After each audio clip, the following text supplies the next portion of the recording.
let me just share a thought.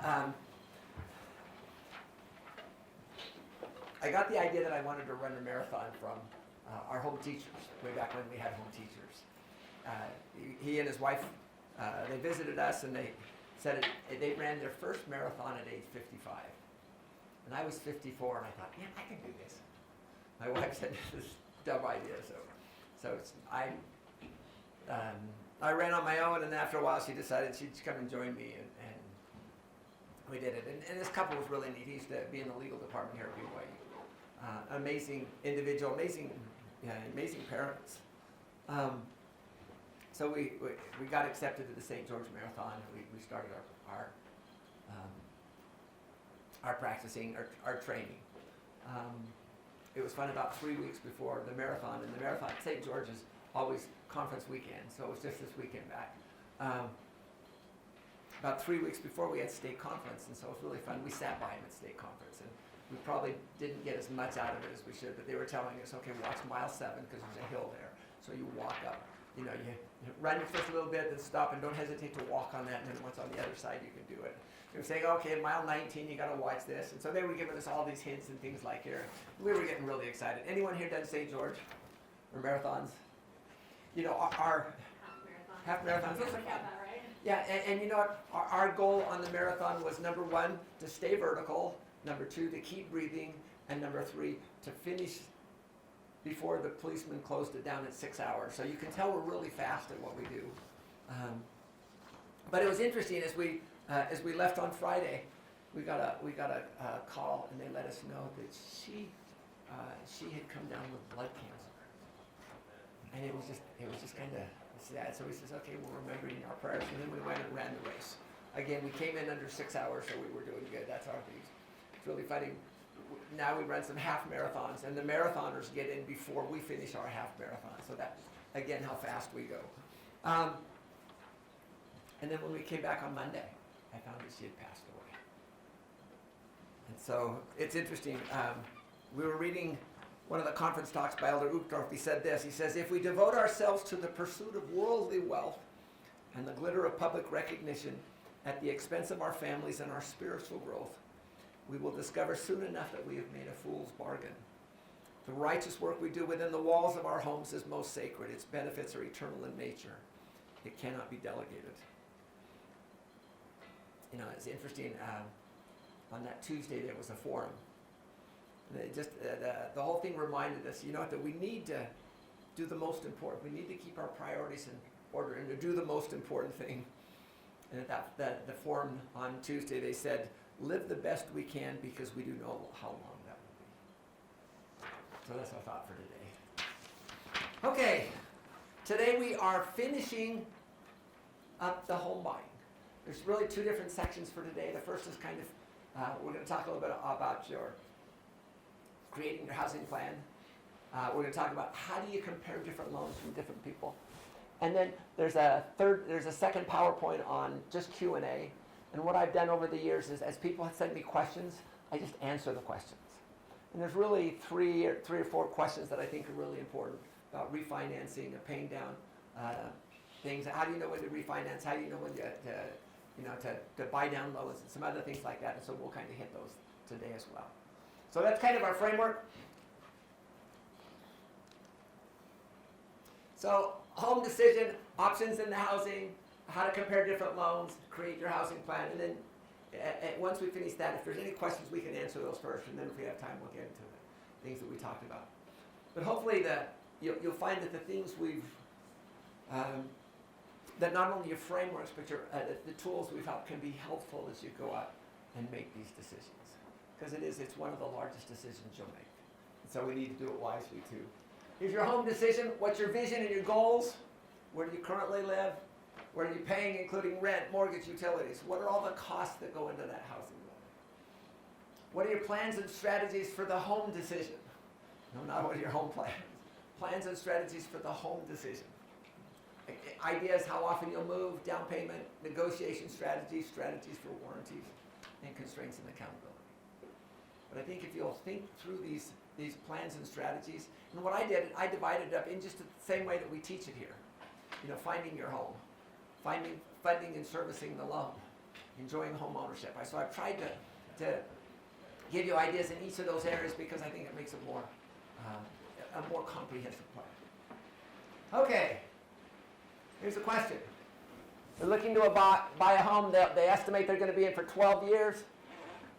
Choice between two loans. One's amortized over 30 years, which will be paid back in 12 years.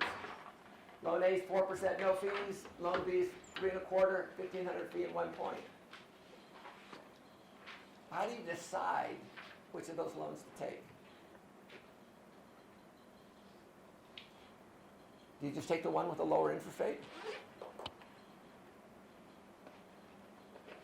What's the difference between your interest rate, your APR, and your effective interest rate? Do we need to know those things? So by the end of today, you should be able to use this. And notice, using effective interest rate as a measure of their best loan. So we'll spend some time on that too. So what are your options in the home buying? Michael, I assume you live in a house? I do. How many people here are in houses? A couple of you. Rest of apartments? Anyone in mobile homes? Anyone in tiny houses?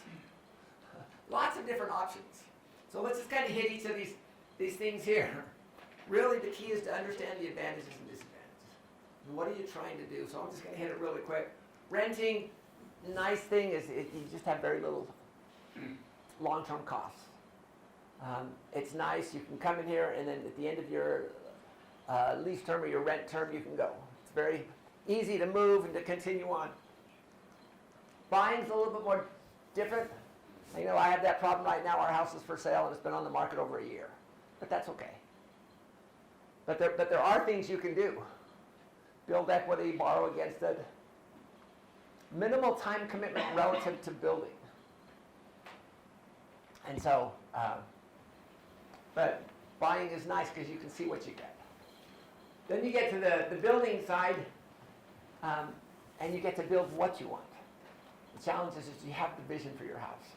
It's really fun. If you guys come to my house on the 29th, we're doing an evening with the private wealth managers and portfolio managers and analysts. But when I was a missionary, I wrote in my book, Wokuyishu, my Icken book, I Can book, I wrote things about what my house is going to look like. Wrote about a stained glass window coming in on the door and step down into the piano room and things like this. So if you come into my house, you'll see that I have a lot of those things that I thought about when I was a missionary in Taiwan.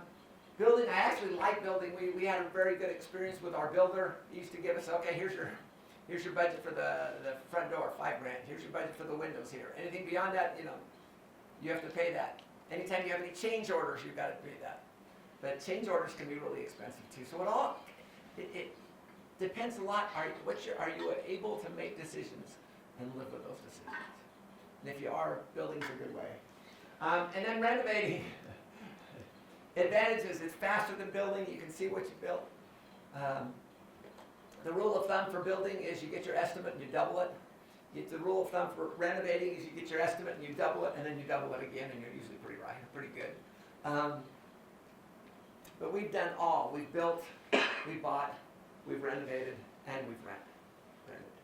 So it varies a lot depending on how quickly you can make decisions. And it depends a lot on what is your vision for what you want. And the things that you want will change over time too. I think we told you the story. The first thing all we wanted to do was get into a house. Second one, we wanted to get into a house that we didn't have to work on 3 Saturdays a month. Decided we wanted to get in a house that had a flat street, and then we decided we wanted a flat street and some type of a view. So realize that will change over time. And then you've got some other options that are kind of unique. Mobile homes, tiny houses are kind of interesting. Recreational vehicles. But the disadvantage, again, lack of permanence. And you probably won't build the equity you want. But questions on housing options? I'm not going to go into the rent versus buy decision, but this New York Times calculator is probably the best one that I've seen on that. And there's a number of other ones out there. I probably use multiple calculators, but I put that here just because it's a good resource. Some people say, people have these cliches. If you're renting, you're throwing your money away. Or the people, and the truth is, even if you're buying, you might be throwing your money away too, because you have to earn 6% just to break even, because that's what the realtor fees are. And then if you put any other money on landscaping, on houses, on appliances, on painting and things like this, you got those costs too. So realize it's not a simple answer one way or another. What you need to do is you need to run the numbers. And if you run the numbers, again, someone said with increased information comes increased inspiration. So make sure we understand how to run the numbers and do these things here. Okay. What factors go into choosing a loan? We talked about this on Monday. Deb, what factors go into choosing a loan? Factors that go into choosing, well, how long are you going to How long are you going to stay there? How much do you want to pay a little now and more later, or Okay. do You want to front load the expenses, things? Other thought? We talked about a number of these things. We talked about time horizon, risk tolerance, cash flow, goals. We actually use this here, but because we won't have you fill it in here. But these are just some ideas that go in. I'm sure there's other things as well, but I think this is a good start. It's not just a simple thing of, okay, what kind of a mortgage loan do we want? A lot of pieces that go into the puzzle too. And then the question is, how do you compare different mortgage loans? Truth of the matter is you're not going to have a mortgage broker that says, okay, I think you should use loan 27. Actually, he's going to have sheets, and he's got 30 different programs on each sheet, and he's going to have 4 sheets. And there's going to be 120 different loans there with different points, different points, fees, different rates, adjustable, fixed, optional, things like that, and you have to decide. And so the question is, how are you going to tell which of those loans is best for you? Realize too, cost of the mortgage is based on a lot of things too. It's based on your upfront costs. If you take out a $200,000 mortgage with 2 points, how much money are you going to actually receive? Not $200,000. What are you going to receive? $196,000 too. And the mortgage broker keeps the points. It's kind of a prepaid interest. So the key is, are there other costs that go with the loan? You got interest costs. There's lots. You got down payment. There's lots of costs that go with it. And so what you need to do is you need to understand what those costs are. And as you understand what those costs are, you can make better decisions. And so today what we're going to try to do is try to help you to understand some of those costs. Again, won't give you a single loan, but many loan choices with interest rates and points. And your key is you have to decide how to do that. You have to be able to figure out based on that. Now I can help you a little bit with some of the tools, but you guys have to do the thought. Remember that data goes to information. Hopefully once we look at that information, it goes to insights, and then from insights we can go to making good decisions. Okay, someone tell me a little bit about points. What's a point? Michael? Prepaid interest. It's prepaid interest. It's 1% of the value of the loan, or it's 100 basis points. So why do lenders charge points? Lots of different things. Recover costs. Increase the effective interest rate to them. So if they're giving you a 3.5% loan and you pay 2 points, are they really going to making just 3.5%? No, they're making closer to 3.75% because of the points. Some negotiating flexibility as well. So once interest rates, are interest rates stable, or are they volatile? Well, it's volatile also for the lenders too. So what happens is your mortgage brokers actually have to lock in that rate. Okay, have you ever heard of a loan estimate? It used to be called good faith estimates, GFEs. Now they're called loan estimates. So if you go with 3 different mortgage brokers, can you get 3 different loan estimates? And the answer is yes. And is this a good way to compare across different lenders? And the answer is yes. So a loan estimate is really a 3-page form from a mortgage broker that says, hey, these are the likely costs with a loan. Loan fees, fees paid in advance, reserves, title charges, government charges, additional charges. You need to realize you do not have to have a signed loan to get a loan estimate. Someone tells you you do, they're mistaken. Go find someone who knows what you're doing. And why is it important for us? We can compare different offers from different people. Too many times people go out and they're getting a loan, which is one of their biggest expenses, and they go to one person. And so they don't have any idea, they don't have anything to base it against, things like that. So here's what a loan estimate looks like. This is the 3-page, first part here is just loan terms, amount, interest rate, monthly principal and interest, prepayment, penalty. Notice here, as high as $3,200 if you pay off the loan during the first 2 years. There's a question on the Q&A section about prepayment penalties, but you're allowed to pay up to 6% on most loans per year for the first 2 years. Anything beyond that, there is a prepayment penalty. So be aware. Next we do is projected payments.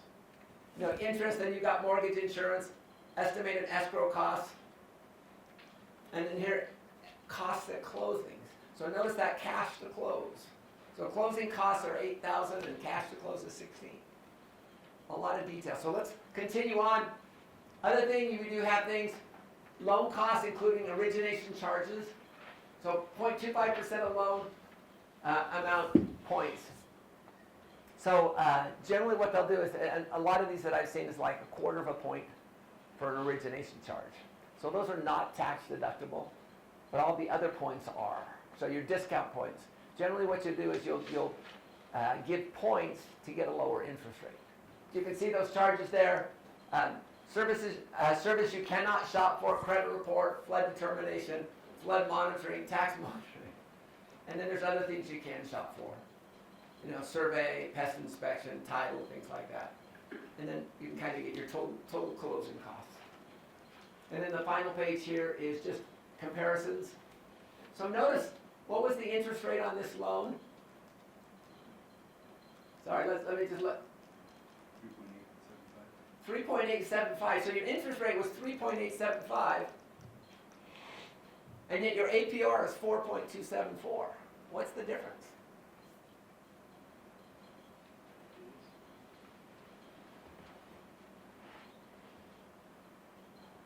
It says your costs over the loan term expressed as a rate. Does it take into account the other costs as part of the loan? And the answer is yes. Now here's the question.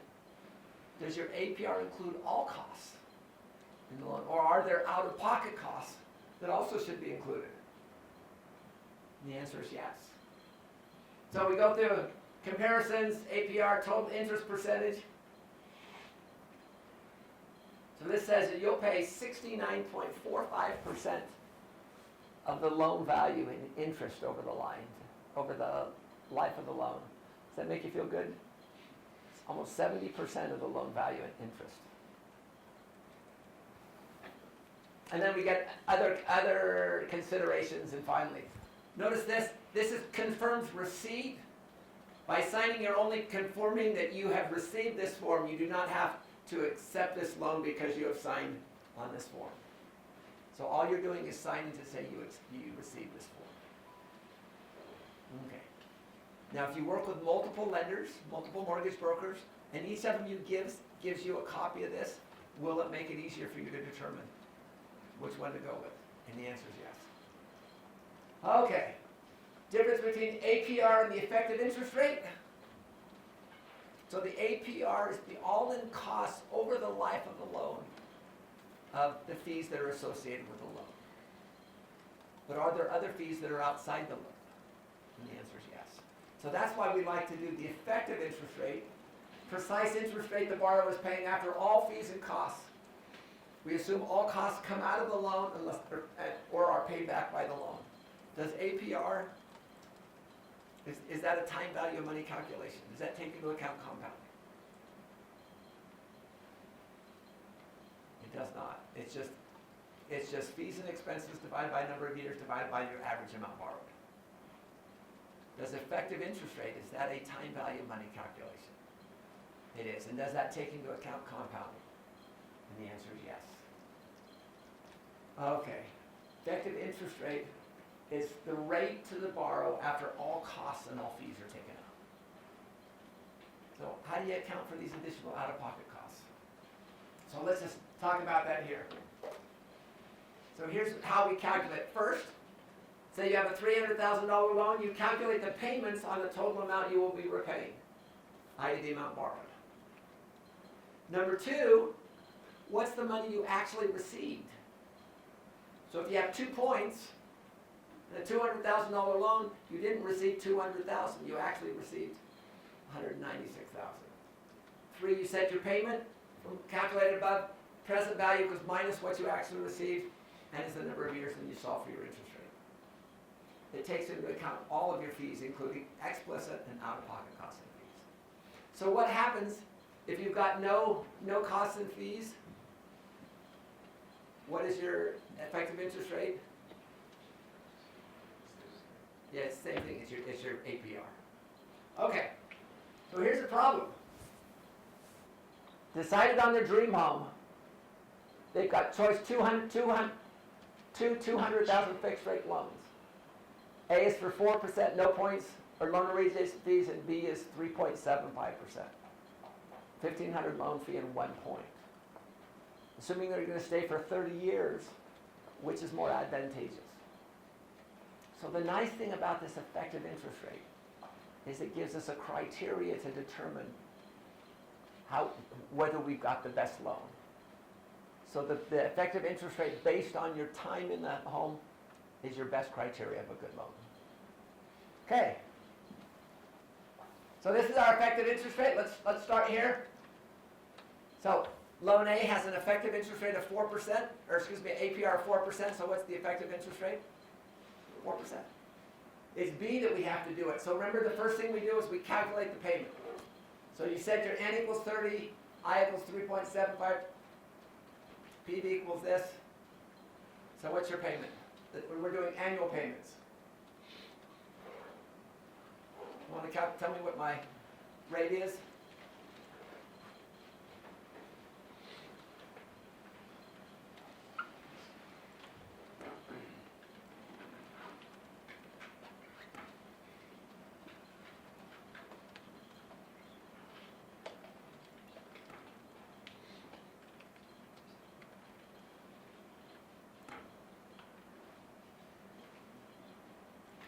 Present value minus 200. 30 years, 1 payment a year.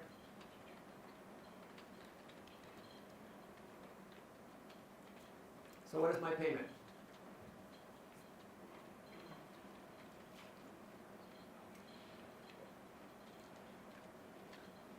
Ben, what's your payment? Is it $926? Okay, let's do an annual payment. Oh. So notice here, if I put my 12 here, you get your 926. So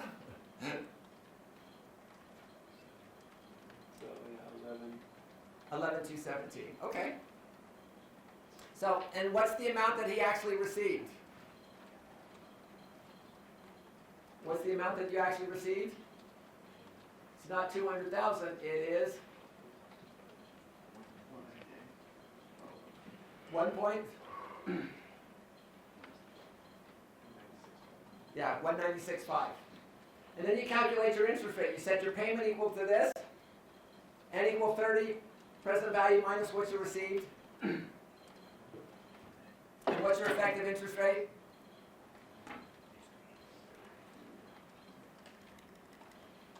So I'm going to calculate, so 30 minus 196,500.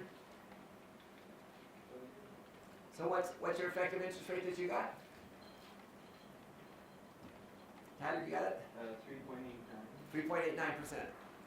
So we calculate here, calculate our interest rate here, 3.89%. So which of those would you go, loan A or loan B? Robert. Oh, I had a question after. Okay. Loan B. Robert, your question? Are payments usually only once a year, or do you usually pay monthly? They're usually monthly, but it just makes it easy for the math. And I figure you guys are using your calculators, and so I'm trying to make it easier on you. Here's a question.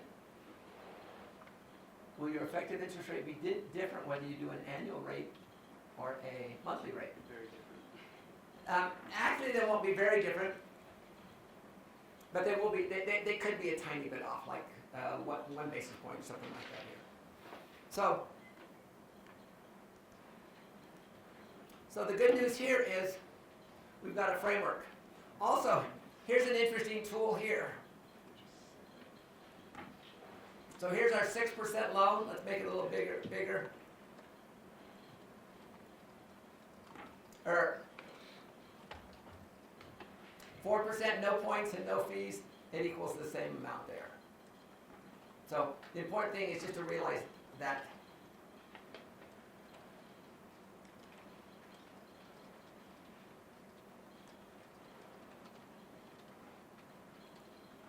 okay, so let's go on. So that we assumed that we were going to stay in that place for 30 years. Michael, how many homes have you owned? 3. What's the longest you stayed in any one place?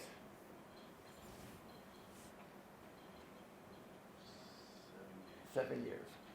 So I've had 4, and we're coming on our 20th year in this place, and that's the longest I've ever been. In every single one of my places, I expected to be there for 30 years, but it didn't work. Our shortest one was 2 years. We had just built this house, we lived in it for 2 years, and then we decided, I think it's time to come back to Big Way. But realize, so what's the likely? So his longest he's been there has been 7 years.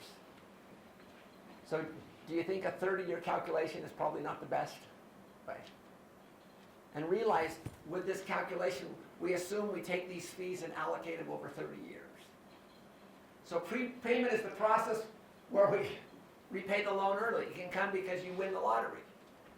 It can come because you're selling the house. And so the person who's buying your house will come and they'll pay off your loan first, and anything beyond that you get.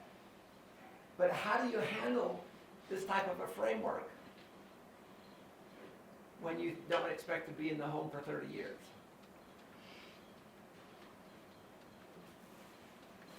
Okay, remember you've got a traditional loan here. Here's the amount, here's time. This is what happens. 10, year 20. How do you figure out how much you owe at year 20?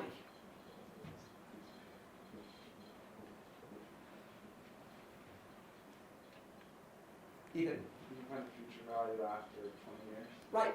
So you can do the future after 20 years. So you can just do your payments. 20 years, what's the future value of it? Or you could also take the present value of 10 years of payments that's remaining. You can also use an amortization table. Lots of ways you can do it. Finance people tend to do it a little bit different than accounting students, but it all comes up with the same, or it should all come up with the same answer. So let's continue on. What happens with expected prepayment? We have to add another step. Step 1 and step 2 are the same. But now what we do is we have to figure out what is the balloon payment after you prepay. So if you prepay at the end of year 12, what's your balloon payment at that time? So let's do a problem here. Jen thinks they'll be in 6 years, compromise 12. Usually the spouse is right. We've got 2 loans here, paid back in 12 years. A is the same 4%, B is for 3.75%, 1,500. Okay, is our payment the same as we did before? Yeah, because this is the same loan. Is the amount received the same as it was before? Yes. What was different though is we have to calculate our balloon payment.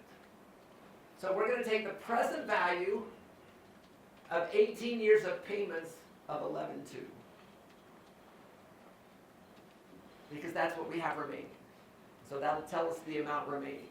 So what is our balloon payment at the end of year 12?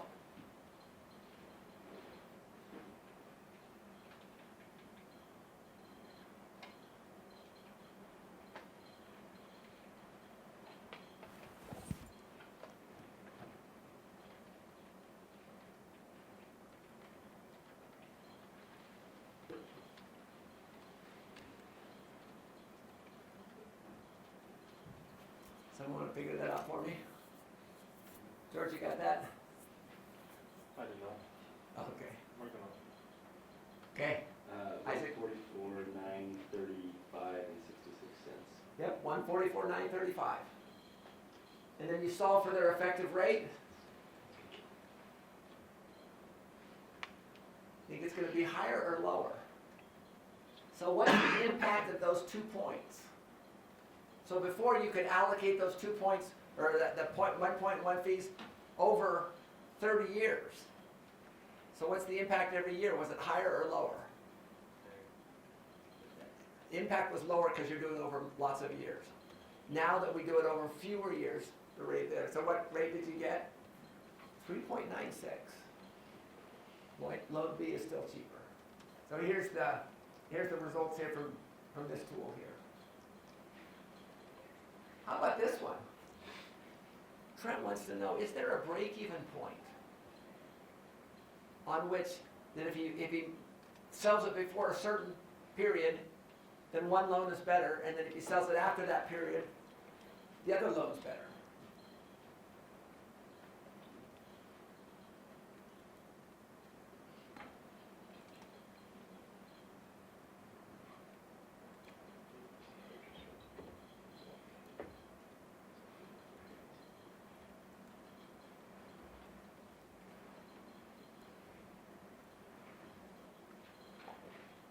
So we could use something like a goal seek, or we can do,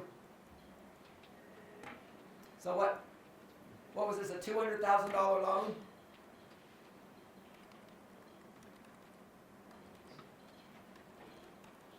So a $200,000 loan, and what did we say it's 5.75%, 30 years.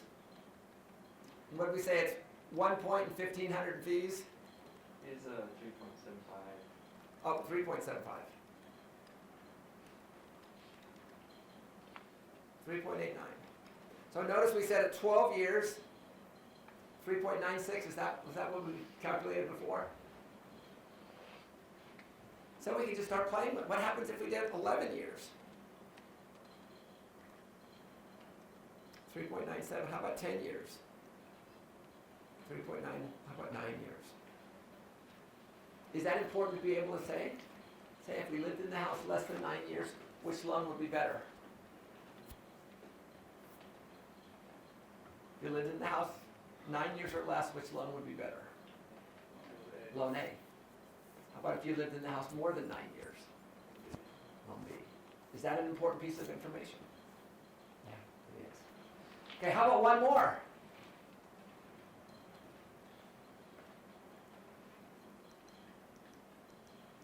So what do we want? What do we have? We just kind of went through that process. Okay, now the broker says, okay, one more buy down point for a total of 2 points. He can give you loan C with an interest rate of 3.5%. Even. So I just had a question going back to that about, like, if you said if you lived in the house for longer than 9 years, then loan B would be better. And that's assuming that you sold the house and paid back the mortgage in full, right? Right. Does the same apply if you were to, like, accelerate payments and say, let's say the break-even point was like 15 years and you pay a 30 years mortgage off in like 14 years? Yeah. Would that still apply in doing that So calculation? realize what's making the change in the interest rate, the effective interest rate. What happened before, you had these fees, points and fees, and you allocated them over 30 years. Now, because you're selling the house early, you've got to allocate those over fewer years, and so it has a little bit, it has a higher impact. That's what kicks your effective interest rate up. So how quickly you pay it off would not have an impact on this calculation. Or as, it might have an impact, it wouldn't be as, really it's the fees that make the difference. Okay, so now we're saying, now he says the same thing, but now we're going to do 2 points and 1,500 fees. What would that be? Again, I hate to say it, what we have to do is we have to calculate, here's our payment, our amount received would be $194. Here is a new calculation, and you'll take my word for it, it's 3.83%. So it would actually have a higher loan. So does that mean you should always pay points? Ideally, if you're not sure how long you're going to be in the home, Do you want to pay lots of points or no points at all? Ideally, you want to pay as few points as possible. Matt? I'm just like, maybe, I don't know, I'm just curious, like, how did this whole, like, point system come about if, like, I mean, I don't know, you would assume that most people would just solve for the effective interest rate and compare them. Like, what's the point of it, I guess? What's the point of points? Yeah, not to make it fun, but. I hate to admit it, I think sometimes it's a way of hiding the true interest costs.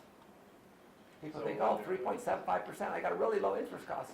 They don't look at the APR, which takes into the, and then they also don't look at the effective rate, which takes into account how long they're going to stay in these places.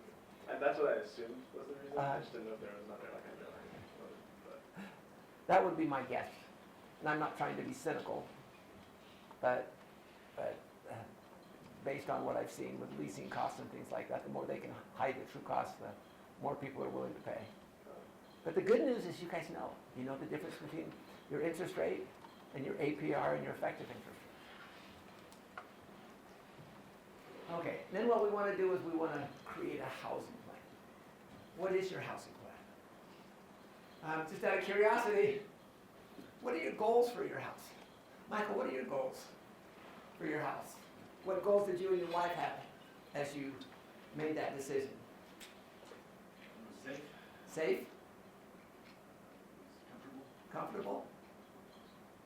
When my wife and I, when we moved back to Arlington, Virginia, I went to school in Washington, D.C., and she works in a place called Crystal City. And we figured out Arlington was right in the middle. So it was between her work and my work. And then after I graduated and had a real job, we bought our first house. We decided we liked that area. And they were good people. Amazing people, in fact. In fact, we're still close friends with lots of them there, too. So, safe, fun, good people, other Not gonna break the bank. But not going to break the bank. Yeah, and these are all good ones. Play area for the kids, garages for dad. I like garages. But of course, I've also learned that junk expands to fill the space allotted. So the more garages you have, the more junk you have. Pay off our home off by age 45. Is it a good idea to have a goal on when you're going to pay your home off? I'm amazed these people without a plan, they'll buy a home and then 10 years into it they'll refinance, but instead of refinancing to a 20, they refinance to a 30. And so, okay, and then 10 years later they'll refinance again, but instead of, again, refinancing to a 10, they refinance to a 30. And so they get to where they retire and they still owe 20 years on their mortgage. And that's not something you want to do. Ideally, if you want to go into your retirement with a home that's fully paid for. Home that's open to our children's friends, foreign exchange students, and others. It's been fun. We've had 8 different foreign exchange students who have stayed with my kids, family and I, for 10 months each. In fact, in my earlier class, one of those students, she lived with us for 2 years, and then she got accepted here. She's a senior this year. It's really fun to walk into the class, and she said, "Good morning, Dad." People wonder, wait, is there something about Chinese and Dad? But the key here is, what are your goals for it? What are your goals? Okay, so let's talk about some plans and strategies. What about plans and strategies when it comes to understanding your limits? So again, what I've done is I've taken the housing decision, divided into those 4 areas that we had, and ideally we can come up with plans and strategies in each area.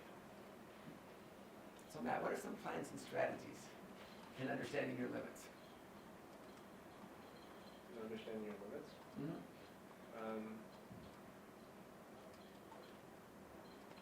don't know. I would just like be honest with like your needs of your home. Yeah. Do you want to make sure that you're within those Yeah. front and back end limits? Part of it too would also be make sure you keep your credit score high, because a lot of people will look at both of those, the credit scores and your front and your back ratios. Other thoughts? Would you ever want to buy a house on a 2 income when you know you're going to go to 1 income in the future? I've had people tell me that when it comes to buying a home, take your shoe off and pound it on the table. Say, please don't do this. Here's just some ideas. Home fits my budget, but not my budget fits my home. Save 5 to 20% for first down payment and pay 20% down on each future one. You know, what happens if you wait? If you're in a location where housing prices are rising and rising quickly, you might save that 20%, but housing prices may continue to rise. We moved to Walnut Creek, and we would look, I told you the story, we look at a house in the morning and it'd be sold, like in the afternoon. So what did we decide? We only had like a 5% down payment, but we thought, if we'll emphasize paying down the loan and with market appreciation, within 4 years we were able to get rid of private mortgage insurance, just because of appreciation in the area plus what we paid in. Next we have finding your home. What strategies are you going to use to find your home? Have strategies changed over the last 10 years? Yeah, Homey, Zillow, all of these things. 20 years ago when they came here, we'd go to UtahRealEstate.com and we'd look at things. Now, there's 4 or 5 different sites that you have those. Now, realtor prices are a lot more negotiable. And we're actually seeing lots of changes going on. But again, so just here's some ideas. Understand your must-haves, would like to haves. Do your homework. Make sure your schools are the best for your kids. And here's a big one. Be careful to not buy the largest house in the neighborhood. Because generally the house, the most expensive house will only go for about 10% above the median price in the area. So be wise in those areas there too. How about finding, funding, and servicing the loan? What strategies might you have there? Are you just going to go with a single mortgage broker? So Tyler, how many mortgage brokers are you going to go with? At least 3. Yeah. And you realize too, 3 of them can all pull your credit report, and it's a single pull over those 90 days. Other thoughts? I worry sometimes when I put my ideas up there that all of a sudden it stops the thinking. Robert, do you have any other thoughts about what you're going to do as you find, fund, and service your loan? I think this is the portion going, like you said, check the APR, not just Yeah. the stated interest rate, 'cause it can Yeah. be quite different. Check the APR, and then go one step beyond that and do your effective interest rate calculation. So get the lowest effective for the loans provided given our expectations of how long we will be in the home. And I put my second warning there. No, don't go with 2 incomes when you know you're going to close to 1. Then paying off a loan. Do you have a goal on when you want to pay it off? Again, in our family it was 45, and I was the slowest one of all my brothers. But still, here's just some ideas. Up each mortgage check to the closest $100 to pay it off, but make sure you write use as principal, because sometimes some of these places will say, oh, we'll put it to prepaid interest, which means absolutely nothing. Make additional payments each month to pay off the loan. We'll actually show you how to do that. There's a way you can do that. Has anyone heard of a bi-monthly mortgage? What's a bi-monthly mortgage? So if a month, go ahead, Isaac. Where you pay 2 times a month. 2 times a 2 month? weeks, I guess. Yeah, every 2 weeks. So what's the difference between a monthly mortgage and a bi-monthly mortgage? What's the difference in payments? They'd be smaller. They'd be smaller, but you actually make one more payment a year. So you actually have one extra payment a year that goes against principal, and that can cut it down as well. And then the last one, enjoying home ownership. Make sure you use the home as a place to teach your kids. When I was a kid growing up, my dad had a warehouse and we did construction, so that's where I learned to work. I started about age 4 or age 5. And now I'm a teacher here, and so I haven't been able to teach my kids, and so what do? My kids know how to use mowers and edgers and blowers and chainsaws and things like that. The kids my daughters don't like the chainsaws very much, but everything else they do. They especially like the little riding mower that we have. But it's a place to teach your kids. Make sure you're budgeting 1 to 2% a year just to maintain the value. I think the thing that's done the most damage in my house is water damage. And what happened is we had some of the drains that got plugged up. And when the drains get plugged up, especially during winter, what happens, the water backs up and then it freezes. And then any new water, once it comes up, it goes behind the stucco and other places like that, and it's caused a lot of damage. So just be aware. And again, we do almost all the work in our yard here. Of course, we did when our kids were at home. We used to say, in addition to your daily jobs and weekly jobs, you have to spend 2 hours every week in the yard. But that's how we taught them how to work. And even now, one of the funnest things is I have a son and daughter-in-law living in our basement, and they have to come and work a couple of hours every week. And I love getting out on Saturdays and working with them, trimming roses or cutting daylilies or things like that, raking leaves. And then our constraints. Is this a doable process? It is. Let me share an email. It says, Professor Sudweeks, I wanted to give you an update on me and tell you a story. I graduated in December and got a job working at Honeywell in Phoenix. I've been pretty diligent in trying to apply what I learned in your class, and I've been very grateful for the things that you taught me. My wife and I decided we wanted to build a home, which is turning out fairly well so far. The financing, on the other hand, has been an interesting story, and I would have been completely lost without the things I learned from you. Here's the story.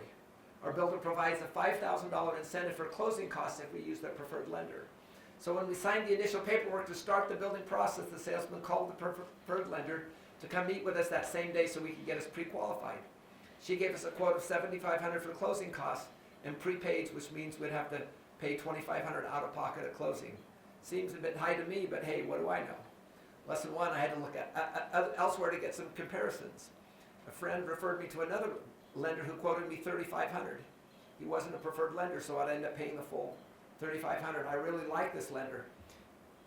He was an LDS guy and came highly recommended from a good friend of mine. I felt like I could trust him, which apparently is important to me.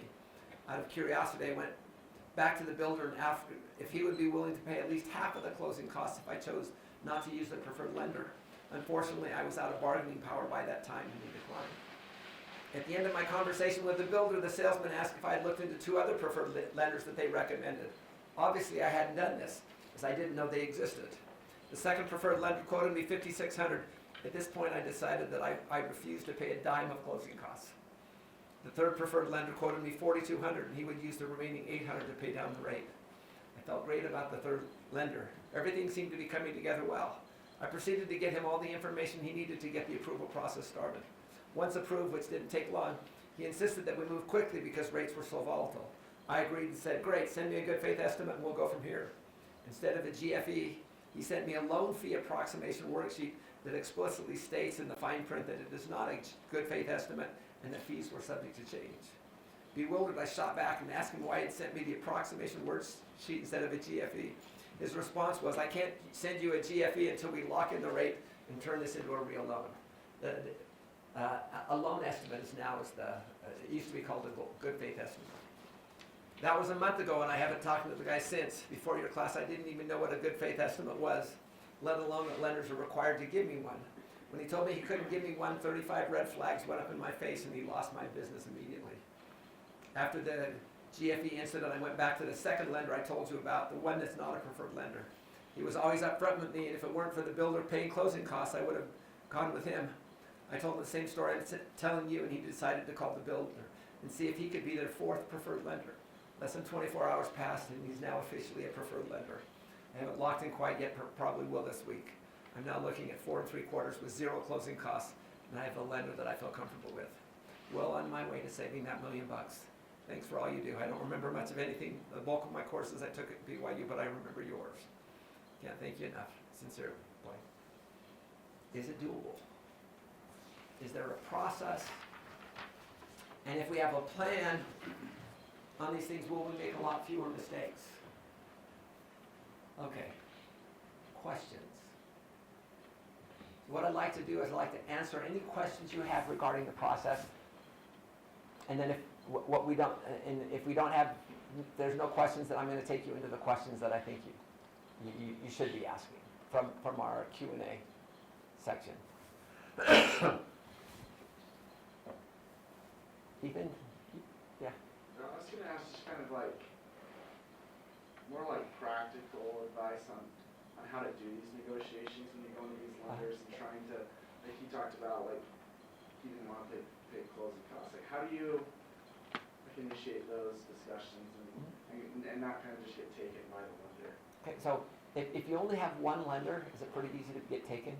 Because most of you don't have any experience at all. And so where did this guy learn? He learned by talking to more people. And by he actually had basically 4 different lenders that he worked with. And it's amazing what you learn when you're working with different lenders. So try to find mortgage brokers from different, make sure they're not just all the preferred ones, but looking outside. And so I think you will learn much as you work with multiple lenders. And realize too that not all, that there's not one person who has the money. That each of these mortgage brokers basically has a different lender. And sometimes the amount that the required rate of return is different. So one might have a lower required rate of return than another. And so by going with multiple lenders, you can find that kind of, hopefully that sweet spot. And then realize too, what you want to do once you get the best loans, remember like we did with the car loan. You take the best loan you have, and then you go to your favorite guy or girl. And you say, if you can beat this by 1/8 of a point, I'll go with you. And they know that if they don't get your business, they don't get paid. And so they have incentive to do that. Long answer to a short question. Did I answer your question? Okay. Should we just start go through some of the questions that I think are important? Okay.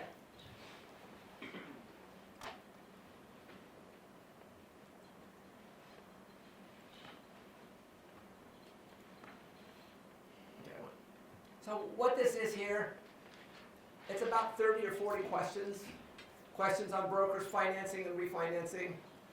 Questions on before you apply for a mortgage. Questions on housing choice and timing. Other real estate questions and thoughts on your home strategies. So I tried to add a few more thoughts that we've gone through here. So I'm going to just start with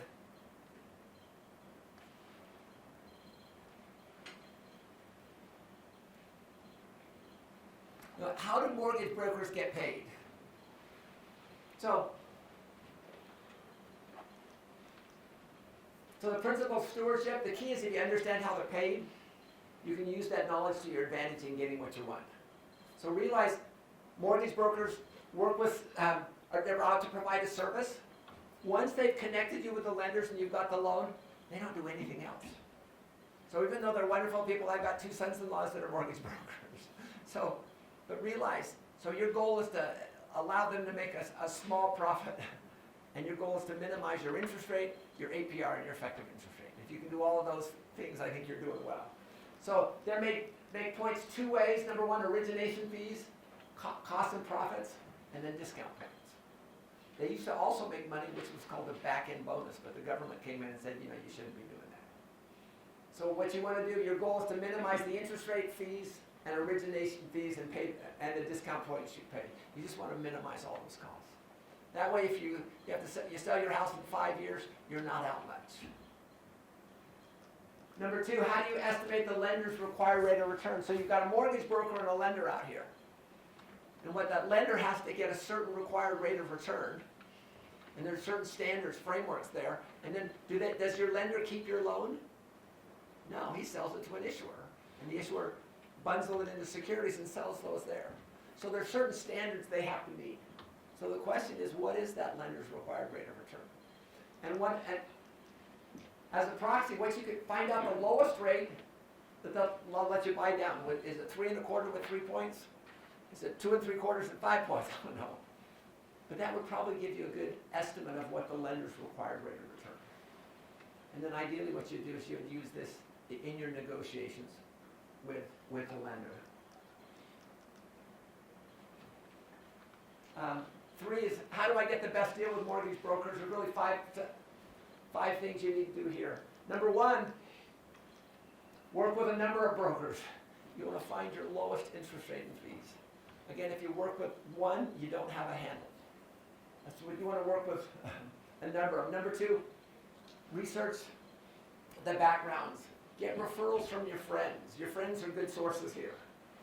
In addition, I'd check with the Better Business Bureau and make sure that they're good. 3, watch bait and switch routines. So make sure their loan disclosures there.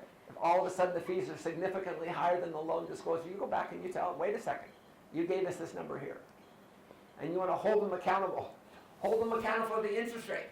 So if they tell, okay, we've got 3 3/4%, say, hey, can I look at your rate lock commitment sheet? And so until they have a rate lock commitment sheet, they do not have 3 3/4%. So a lot of incentive there to make sure. No rate lock sheet indicates they've not yet locked in the loan. Number 4, beware who advertise no closing costs or no origination fees. What happens? They do other things. They'll increase the costs in other areas. Because all these places have these fees. And then 5, if it promises a short turnaround, like 7 to 14 days, confirm their underwriters in the same state or in the same building. Because getting underwriting out of state is pretty expensive and time consuming too. Okay, now we're kind of getting these questions. Ben? So if you work with multiple brokers, Uh-huh. like at what point do you say, okay, this is the one that I want? So They can all give you loan estimates, Yeah, I'll give you loan estimates, and and then you tell them, okay, what's the best deal you can do? okay. And then you take the best deal for you and you take it to your favorite guy and say, hey, can you beat it by an 1/8? Okay. George? Can you touch on Rocket Mortgage? It's a quick one. What amazes me is their interest rates and their APRs are so different.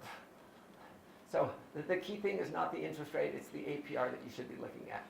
And then in addition, you should be looking at your effective interest rate, which takes into account the other fees as well. So they've got a good name with Quicken Loans. I think better be careful what I say because we're on camera here. But look at the difference between their APRs and their interest rates. And if they're really close, that means there's not a lot of fees. If they're pretty far apart, that means the fees and points are quite large. Okay. So here's the question: principal stewardship. How do you determine when to refinance? One year we just come back from Nauvoo, and then we had education week, and then I teach 4 classes in the fall and winter, and I just had my classes, and it was just a rough time. And I didn't even go through my voicemails. So about 3 weeks into the semester, I got this voicemail. It says, Professor Sudweeks, my name is blank, and you can tell it's an older gentleman. It says, I've got this loan here. He says, I still have 10 years to pay on it. This broker's coming by, and he wants me to refinance. And he gave me the details there. He says, I'm not sure what to do. Would you mind giving me a call and helping me make this decision? So it just caused me to think, how do you know when to refinance? So I've done some things like here, your total cost analysis, where you just figure out the cost of all of it before. And I know about payback. You know, how much are you saving and what are the new costs? I knew that. And I went and talked with Barrett Slade, who's the real estate genius around here. And he actually put me in touch with kind of this effective interest rate and IRR kind of, how do we work that there? And so what I did is I kind of put the tools together, and then I went through his analysis, and it was not a good deal. And so I called him up and said, Mr. Smith, says, I apologize for not getting back to you sooner. It's just been a busy time. However, I hope you didn't do that refinance. He smiled and he just kind of said, you know, I didn't feel good about it. And I said, because it wasn't a good deal for you. And so that's where we came up with this type of a framework. So there's really 3 frameworks: IRR, total cost, and a payback period. So what do you calculate? You calculate what's your current monthly principal and interest cost. What are you paying now if you didn't refinance? Number 2, refinance monthly principal and interest costs. What are the new principal and interest costs? Make sure when you do this analysis, if you're refinancing from 10 years to make sure you refinance the same period. If you refinance after 10 years, make sure you refinance to a 20-year period. Because otherwise, of course, it'll be less because you're doing it over 30 years. But make sure you keep the remaining period. So at the end of your 30 years, you'll have the loan paid off. And then any new fees, origination, discount point, any other fees, any costs that are the same for both loans, you could probably do away. I mean, you don't have to worry about escrow, reserve accounts, insurance, things like that. So this is what we want to do, is we want to work with the differences. So 3 calculations: IRR, break even, and total cost. If all are reasonable, I do it. If 2 out of the 3 are reasonable, I'd think about it. If only 1 is reasonable, I'd probably pass on it. So here's some sense. Here's an example here. Internal rate of return. What's your inflows? Your inflows is whatever your savings are. What are your outflows? Your outflows are the new costs that come with a loan. and then set the number of months of the new loan equal to the number of months remaining on the old loan. You want to make sure you're comparing apples with apples. If you'll do that, you'll make much better decisions. So present value equals minus your all costs and fees. Your payment is your savings. So, and is your number of months on the old loan. And then just solve for your IRR. You do that. Do it. And generally what you'll do is you'll have a risk-free rate, say roughly 8%, or kind of a target level. And if it's above that, it's a good thing. Would you ever recommend refinancing and shortening the term of loan? Or You would could. Just, You could. I do the analysis on this, on the same term, and then if I had the money in my thing, I would shorten it. But you could also do the same 20 years and then just pay a little bit more on principal too. Right. So I kind of see what's available. Second one is break-even analysis. So what you do is, what's all the new costs and fees? Divide that by the number of savings each month, and that becomes your break-even. Tyler. Are there often prepayment penalties with refinancing? The prepayment, there's actually a question on that. So generally, there's a maximum prepayment penalty, or prepayment percentage that's allowed. Generally, for the first 2 years, it's 6% of principal. So if you prepay more than 6% of principal for the first 2 years, there's a penalty. I believe in year 3, at least what I'm seeing here, after year 3, there's no prepayment. You can prepay as much as you want after year 3. So here is divide your all new costs and fees by your monthly savings, gives you a break-even point in months. Generally, if it's less than 4 years, I do it. 5 to 7 years, it might be considered. Greater than 7 years, I'd probably pass. If you're anything like Michael, here, 7 years is the longest you stayed in place. And then the last one is just total cost analysis. Again, the last two have been no time value money. If you didn't do anything right now, how much would you pay to pay it off? And then what happens, what's your total monthly principal and interest cost from the new loan until it's paid off? And then any other fees here. So if your new costs and fees plus what you plus your refinance things, if it's less than what you would be paying if you don't do anything else, it's probably a good idea. And if they're equal, it may not make sense. If it's greater than that, it doesn't make sense. So that's kind of our framework. So let's do a problem here. He's paid on it for 10 years. He owes $125,000 in the loan. He's looking to refinance. He can do a 20-year 5.25% with origination fees of $1,525 and other fees. His risk-free rate is 8%. Good idea or bad idea? Would this be a good question on the quiz? So let's go through the first one here. IRR analysis. What are all the costs for the new loan? So he's got that $25,000 and $1,500. So there's $4,000 in costs. And then calculate the monthly payment. So his old loan was $899. His new one is $845. So how much is he saving roughly? $50. Yeah, roughly $50. Months on the new loan, 240. So what you do is you'll set your present value equal to the new costs. Payment is your savings, and is your number of months for the rest of the loan. And what's your IRR? 15.27%. Here's how you use it with the calculator there. There's also a tab on that Learning Tool 19 that works out well too. Second one, break-even analysis. What are your new costs? $4,000. What's our savings? 53.6. Calculate, you just divide your new costs. So about 6.2 years. Not a great payback. But you might think about it. And then the last one, total cost analysis. New costs and fees for the new loan. It's got 240 months at $845, so basically about $203,000. Old cost without refinancing, 240 months times $899, about $250,000. Cost to refinance $4,000. So we add that 203 plus the 4 gives us 207, which is less than the 215. So they'd save about $9,000 over the life.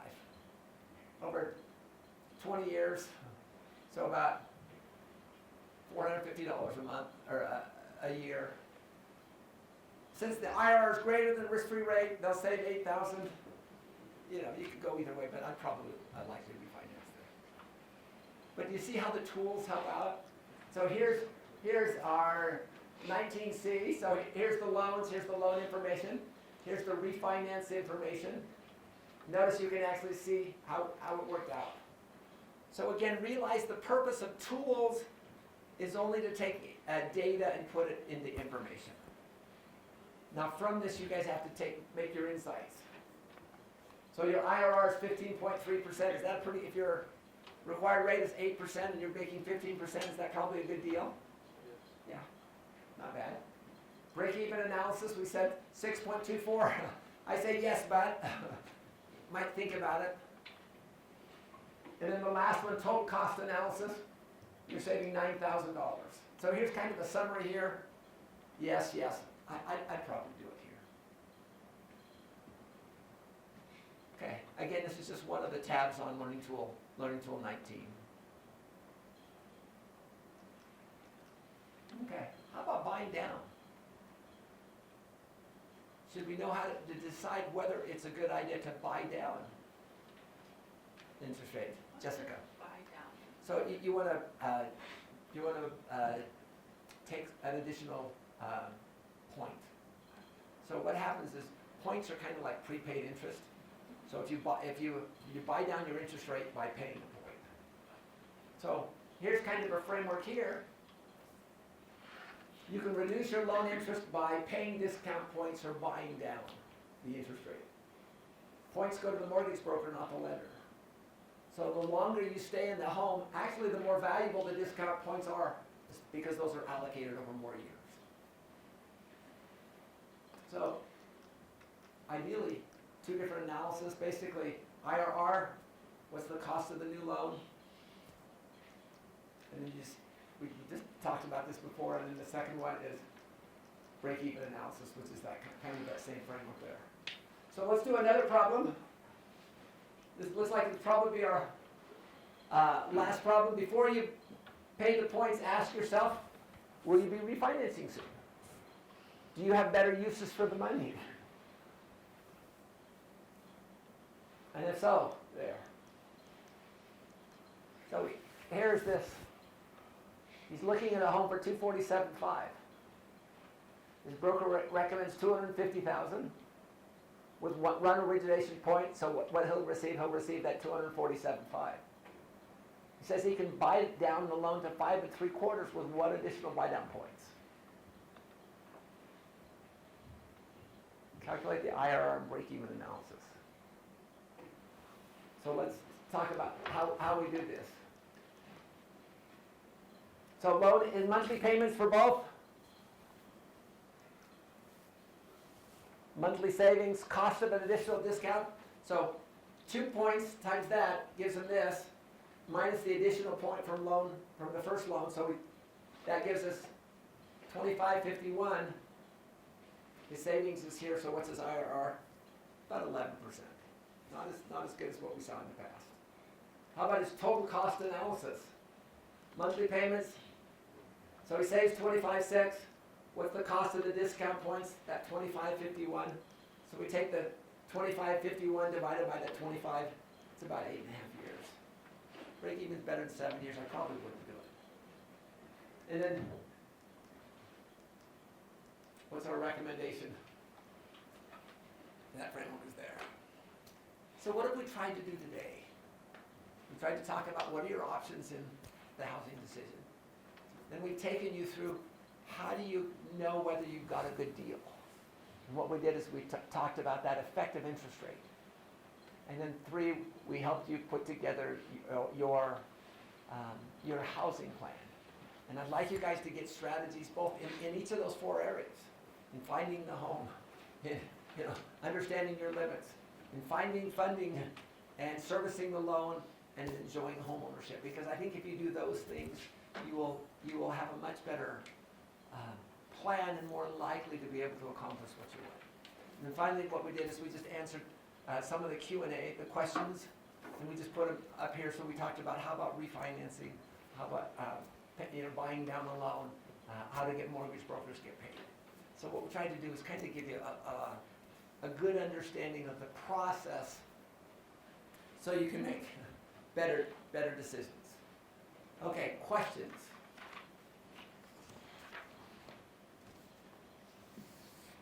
Okay, what are your takeaways? Yeah. I have a question. So if the mortgage brokers are the ones who get the benefit from the points that are paid, why are the lenders okay with offering lower rates just because the brokers get? Okay, what happens if the mortgage brokers are really kind of the finders for the lenders. So they perform not only a service, but and then the lenders also want to make sure that the mortgage brokers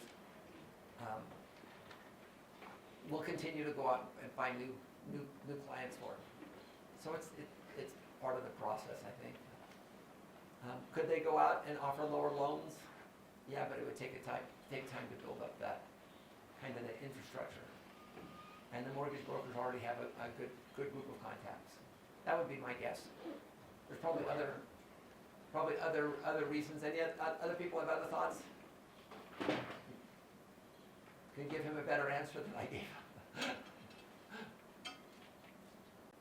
Sorry, mine is the best answer. It's also the worst answer we've got here today for you, so sorry about that. Okay, takeaways. Hugh, what are your takeaways for today? Connor, sorry. One of mine is, Hugh's up there. Had you guys mixed up? yeah, You're both tall, thin, and good looking, sorry. that's right. Just that the rent versus buy decision is not always as, like, sometimes people always say, like, just to buy, but that is not always as clear cut. Yeah, the rent versus buy decision is not always as clear cut. Hugh? Well, I liked what you said just about understanding how the people you are working with make money so that you can use that to your benefit. Yeah, understand how the people you're working with make money so you can use it to your advantage. Other takeaways? Yeah. Isaac. Generally try and avoid points, especially Okay. if you are either going to be paying your mortgage off quickly or moving within the first few Okay. years or whatever, because it just makes the loan more expensive. Avoid points. Again, avoid lowest interest rate, lowest points, lowest fees. Tyler, what's your takeaway for today? Just that it's a lot of times the benefit from lower rates comes because the lenders have different required returns that they need, and so just because you might trust a mortgage broker, but they might be going to a lender that just can't offer as low a rate. So there's more to consider than just are they being honest with the There's more considerations because lenders have different required rates of return. And that mortgage broker may be giving you the lowest one that he can with his lender. Someone else may have a different lender. Jessica, we'll pick you on. You do the last one. What's your takeaway for today? I really like you shouldn't just go off interest rates that they give you. You should look at the APR and effective interest rate and the difference between the APR and the interest rate they give you. Determine like the difference in the amount of cost or fees that you're paying. Yeah, don't just look at the interest rate. Look at the interest rate and the APR, and then also the APR and your effective interest rate. Because that way you can see how much the fees are kind of baked into the product. So here's my takeaways for today. Number one, you must understand the rules of the game in finding, financing, and funding the loan. Only then can you expect to win at this game of getting the lowest effective interest rate. Number two, always keep the principles in mind. You'll make fewer mistakes and less expensive mistakes if you always think through what are the principles of what we're doing. And number three, keep life in perspective and always do the things you should. Always do the most important things first because we really don't know how long life will be. Thanks everyone. We will see you on Monday. And I believe